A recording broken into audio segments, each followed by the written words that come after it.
देखिए, चुनाव लोकतंत्र का महापर्व है और पूरी दुनिया का सबसे बड़ा लोकतंत्र है भारत।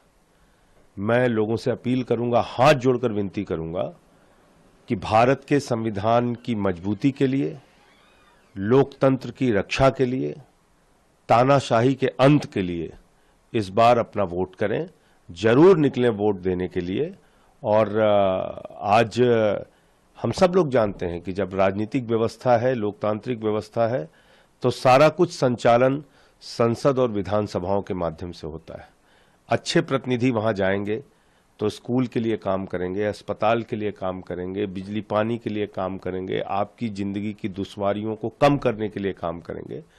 तो मैं तो लोगों से यही अपील करूंगा कि ऐसी पार्टी को चुने, ऐसे लोगों को चुने जो आपकी जिंदगी में बदलाव ला सकते हैं, जो भारत के लोकतंत्र को मजबूत कर सकते हैं, भारत के संविधान की रक्षा कर सकते हैं। देखिए, 300 से ज्यादा सीटें इंडिया गठबंधन की आएंगी और अब बीजेपी और एनडीए की हवा निकल चुकी है पूरे देश में। उसका प्रमुख कारण है महंगाई, बेरोजगारी।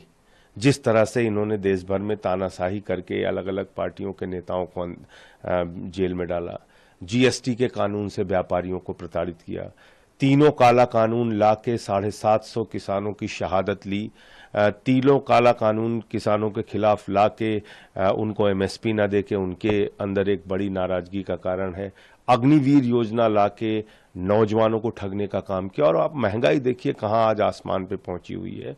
सिलेंडर 3 गुना ज्यादा महंगा हो गया, पेट्रोल महंगा हो गया, डीजल महंगा हो गया, सब्जियां महंगी हो गई। तो आम आदमी की जिंदगी की जो तकलीफें थीं वो और बढ़ी हैं पिछले 10 सालों में।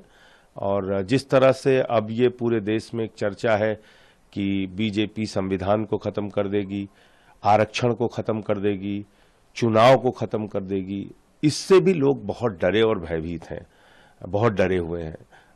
उसकी वजह भी साफ है क्योंकि आरएसएस और बीजेपी का शुरू से एजेंडा रहा है कि वो आरक्षण खत्म करना चाहते हैं, संविधान खत्म करना चाहते हैं।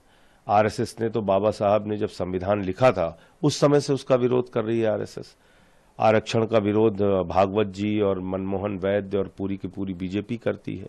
तो ये एक लोगों के मन में ये भी एक बड़ी चिंता है कि बीजेपी अगर गलती से जीत गई तो संविधान को खत्म करेगी, आरक्षण को खत्म करेगी और इस चुनाव को भी खत्म करेगी। यहां पे पुतिन और किम जोंग का मॉडल लागू होगा। इसलिए मैं लोगों से अपील कर रहा हूं कि इस बार अपना वोट बचाने के लिए वोट कीजिए, क्योंकि ये एक बड़ी चिंता का विषय इस देश के लोकतंत्र के लिए और लोगों के लिए है।